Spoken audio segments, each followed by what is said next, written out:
welcome once again to Recipe Terapsa, mga resiping pambahay na nagpapasarap sa buhay. I'm your host, Brother Peter Reyes, at ngayon, syempre pagkatapos ng tanghalian, magmimerienda tayo.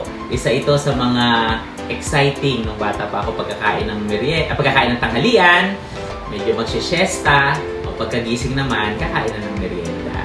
So, napakasimple lang ng ating merienda ngayon sa ating merienda series. Ito ay ang hot cake or pancake. Pero ngayon, gagawin natin with a twist kasi gagamitan natin siya ng Belgian waffle maker.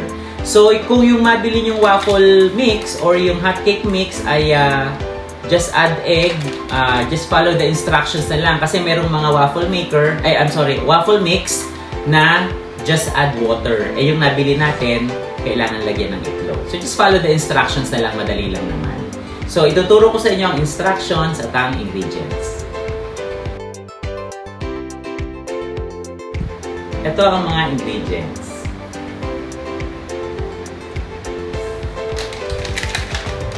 Siyempre ang ating hot cake mix. Ang isang ganito, 200 grams at kailangan ng 1 egg. So, dahil apat to, so kailangan natin ng 4 na itlog. Kailangan din natin ng oil or butter or melted butter, pero pwede namang oil. At ayun na, as simple as that.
Habang hinihintay natin, ang bango, nangangamoy na ang Belgian waffle.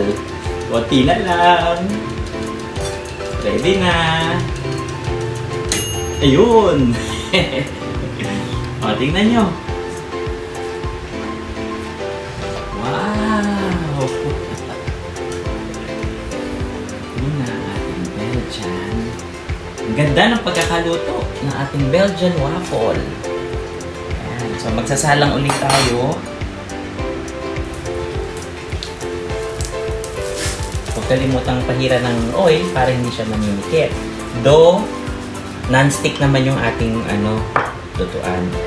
So, yung sukat natin kanina, 4, no? 1,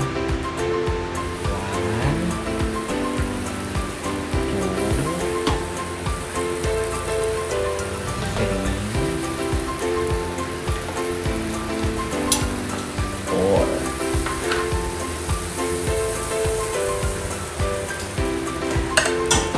3, 4. Another Belgian waffle coming up. Amoy na amoy, ang bango-bango. Yun.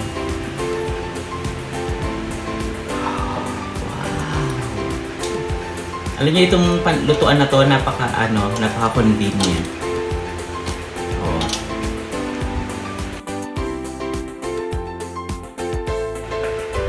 Actually, pwede nyo rin naman siyang lagyan ng kung ano yung gusto nyo. Pwedeng keso, pwedeng ano pa ba nilalagay? Chocolate chips. Ngayon, ang ilalagay natin, maglalagay tayo ng itlog na maalat. So, ang dating niya para siyang bibingkang pasko. So, ang gagawin natin, imbis na hiwa-hiwa yung itlog na maalat, gagawin natin. Yan. So, maglalaban yung tamis at alat.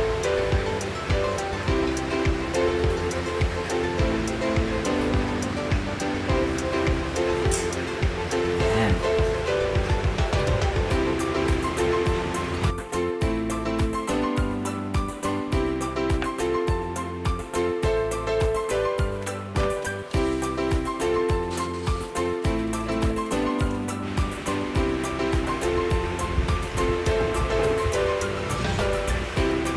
Yan. So, ito yung special na may itlog na maalat.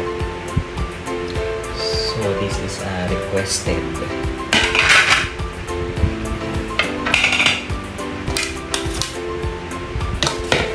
Yes. So, ayan. Luto na ang ating Belgian waffle. Tingnan nyo naman, no? Nakakagutom talaga. Tapos, masarap yan ternohan ng mainit na chocolate or mainit na kape.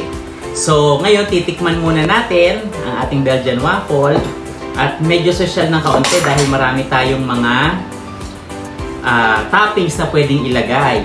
Ako naman, ang gusto ko medyo lagyan ng konting sugar lang, kahit bawal. Yan.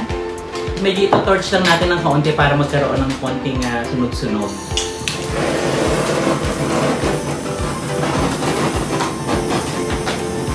Yan, yung 1/4. Yan. Masarap yan. So, titikman na natin.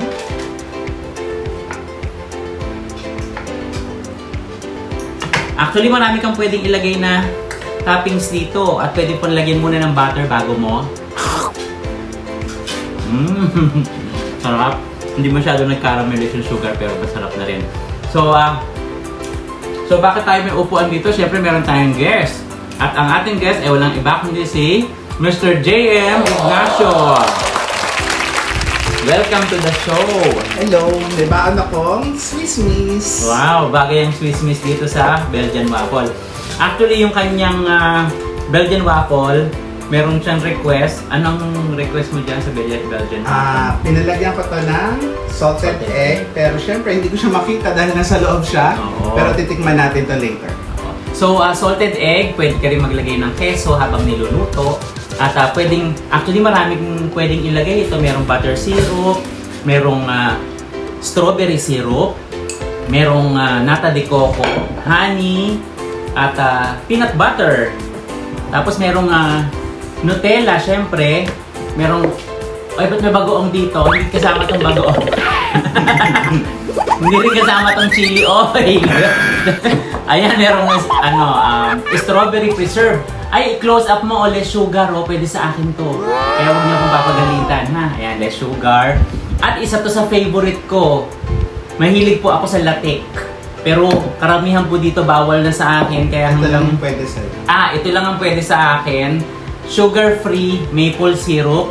Thank you very much, Clara Ole.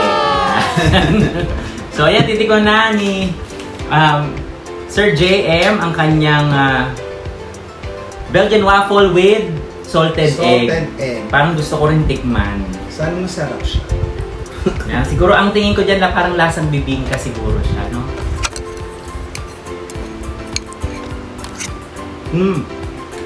Masarap. Dahil naghahalo yung sweetness and saltiness. So, tamang-tama lang siya. Iputol mo nga ako, titikman ko din. Parang interesado ako. Tikman natin yung may salted egg. Ha? Ay, oo. Gasang bibingkang Pasko. Totoo. So dahil September na, Merry Christmas! Merry Christmas! Bibingkang Pasko. At ito pa pala ang isa pa. Meron tayong langka. Napakasarap din ito sa naipang toppings dito.